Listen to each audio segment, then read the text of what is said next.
ফিরে তাকাতে হবে, জানতে হবে সব মহামনীষীদের রক্তস্রোত ইতিহাস, যাদের অপারেশন ত্যাগ ও কোরবানির বদৌলতে আমরা স্বাধীনতা পেয়েছি। সম্মানিত সাথী ও বন্ধুগণ, আমরা এখন যে স্বাধীন বাংলাদেশে বসবাস করছি তা এক সময় ছিল উপমহাদেশের অধীন, অর্থাৎ তৎকালীন বাংলাদেশ, ভারত ও পাকিস্তান এই তিনটি দেশ ছিল একটি দেশের অধীন। একে বলা হতো ভারতবর্ষ বা ভারত উপমহাদেশ। সম্মানিত উপস্থিতি, মনে রাখতে হবে শত শত বছর ধরে মুসলমানরা এই উপমহাদেশ শাসন করে আসছিল। তখন উপমহাদেশে মুসলিম জাতি সুখে শান্তিতে ইজ্জত সম্মান নিয়ে নিজেদের ধর্ম পালন করে বসবাস করতেন।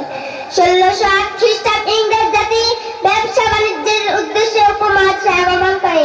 আস্তে আস্তে তারা দেশের রাজনীতিতে প্রভাব বিস্তার করতে থাকে। এক সময় তারা দেশের বিভিন্ন অঞ্চলে তাদের আধিপত্য স্থাপন করে, গড়ে তোলে তাদের কলোনি ও বসতি। সম্মানিত উপস্থিতি, এখানেই শেষ নয়। এই সময় ইংরেজ তাদের সহযোগী শিখ জাতিকে দিয়ে উপমহাদেশে আদি অধিবাসী মুসলমান ও হিন্দুদের উপর নির্যাতন ও অত্যাচার শুরু করে। তাদের অত্যাচার নির্যাতনের মূল লক্ষ্যে বস্তুতে পরিণত হয় মুসলমানরা। ইংরেজ জাতি এবার উপমহাদেশে মুসলিম শাসনের অবসান ঘটিয়ে তাদের সাম্রাজ্যবাদ কায়েমের লক্ষ্যে ষড়যন্ত্রের জাল বুনতে থাকে। মুসলমানরা তাদের ষড়যন্ত্রের জালে আবদ্ধ হয়ে পড়েন। প্রিয় বন্ধুগণ, এরপর থেকে মুসলমানদের এই সংকট মুহূর্তে উপমহাদেশের এক বিখ্যাত বুজুর্গ শাহ ওয়ালিউল্লাহ মুহাদ্দিস দেহলভী রহমতুল্লাহি আলাইহি উপমহাদেশ থেকে ইংরেজ বিতাড়নের লক্ষ্যে একটি দীর্ঘমেয়াদী আন্দোলনের রূপরেখা প্রণয়ন করেন। তার জীবদ্দশায় 1757 খ্রিস্টাব্দে ইংরেজরা কতিপয় দেশীয় গাদ্দারের সহযোগিতায় ফরাসি প্রান্তরে নবাব সিরাজউদ্দৌলাকে পরাজিত করে বাংলার মসনদ আরোহণ করে। সম্মানিত উপস্থিতি, এখানে শেষ নয়। অতঃপর ইংরেজরা প্রতিশোধ পরায়ণ হয়ে 1857 সাল থেকে 1863 সালের মধ্যে হাজার হাজার আলেমকে শহীদ করেন। উপমহাদেশে হাজার হাজার মসজিদ মাদ্রাসা ধূলিসাৎ করে দেওয়া হয়। পরিস্থিতি একটু ঠান্ডা হওয়ার পরে ইংরেজ বিরোধী আন্দোলনের মুজাহিদ তৈরির লক্ষ্যে একটি দীর্ঘমেয়াদী আন্দোলনের রূপরেখা প্রণয়ন করা হয়।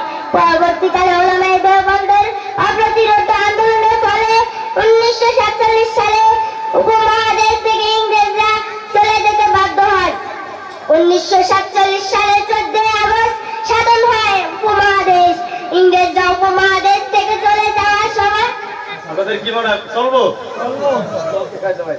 ঠিক আছে চল হ্যাঁ চল ইংরেজরা উপমহাদেশ থেকে চলে যাওয়ার সময় ভারতবর্ষকে বিভক্ত করে দেয়। সৃষ্টি হয় ভারত ও পাকিস্তান নামক দুটি রাষ্ট্র। বাঙালিদের আন্দোলনকে স্তব্ধ করে দিতে পাক বাহিনী 1971 25 মার্চ রাতের আঁধারে বাঙালিদের উপর নির্বিচারে হামলা চালায়। শুরু হয় স্বাধীনতা যুদ্ধ।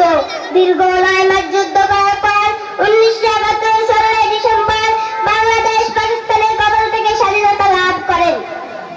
স্বাধীনতা যুদ্ধে এ দেশের লক্ষ লক্ষ লোক প্রাণ হারায়, ইজ্জত হারায় হাজার হাজার হাজার নারী। লক্ষ প্রাণের